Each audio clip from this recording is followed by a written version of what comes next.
प्राचीन काल में सुंदर नगर में अक्षयभाद्र नाम का एक सेठ था। एक दिन उसका सोने में तुला दान हुआ। उसने सोने को गरीबों में बंटवाया। उसने ऐलान कर दिया कि कोई भी खाली हाथ न रह जाए। उसने अपने आदमियों को यह देखने के लिए कि नगर में कोई सोने से वंचित न रह गया, दौड़ा दिया। उसके आदमियों ने पूरा नगर छान मारा, किंतु उन्हें ऐसा कोई आदमी न मिला। उन्होंने यह बात आकर किंतु सेठ को उनकी बात से संतुष्टि नहीं हुई। वह स्वयं यह देखने के लिए निकल पड़ा। चलते चलते उनका काफिला जंगल में से गुजरा। वहां पर एक मुनि साधना कर रहे थे। सेठ ने मुनि का आशीर्वाद लिया और उन्हें सोना देने की बात कही। मुनि ने आक्रामक जवाब दिया, सेठ जी, आपने अच्छा किया कि गरीबों में सोना बंटवा दिया, लेकिन मुझे इससे क्या मतलब है। मैं मुनि हूँ। ईश्वर की साधना और उसकी कृपा ही मेरे लिए दुनिया का सबसे बड़ा धन है। सेठ को मुनि की यह बात बुरी लगी। उसने कठोर स्वर में कहा, दुनिया भर में ईश्वर की कृपा का कोई मोल नहीं।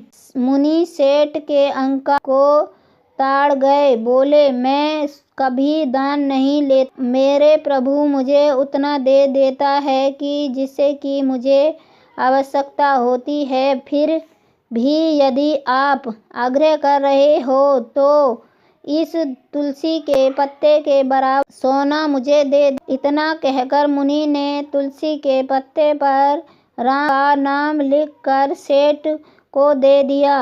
यह देखते ही सेठ का अहंकार बलभूत हो उठा। बोला, आप मेरा मजाक उड़ा रहे हैं। मुनि, मेरे घर में सोने की कमी नहीं। आप निर्धनता में रहें, इसलिए मैं आपकी सहायता करना चाहता था। ठीक है, आप मुझे इस पत्ते के बराबर सोना दे दें। मुनि ने कहा। सेठ ने खोज कर तराजू मंगाई।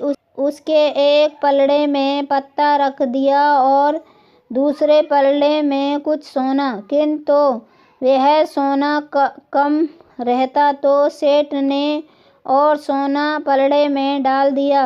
लेकिन जैसे जैसे वह पलड़े में सोना बढ़ाता जा रहा था, वैसे ही सोना कम पड़ता जा रहा था। पत्ते वाला पलड़ा अपनी जगह से हिलने का नाम तक नहीं ले रहा था। यह देखकर सेठ हक्का बक्का रह गया। उसे अपनी भूल का एहसास हुआ। वह मुनि के चरणों में गिर पड़ा। मुनिवर, मेरी आंखों पर अहंकार का पर्दा पड़ा था, वह उठ गया है। मैं आपका सच्चे दिल से आभारी हूँ। सच्चे धनी तो आप ही हैं। सचमुच दुनिया में ईश्वर की कृपा का ही महत्व है और किसी का नहीं।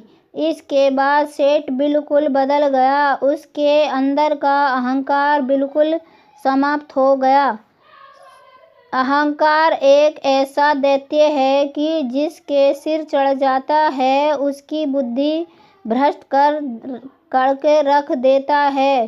साधु संत ऋषि मुनियों के सामने अहंकार करने वाला सदा मुंह की खाता है। जैसे कि राजा अक्षयभद्र का मुनि के सम्मुख किए गए अहंकार उसे नीचा देखने पर मजबूर कर दिया।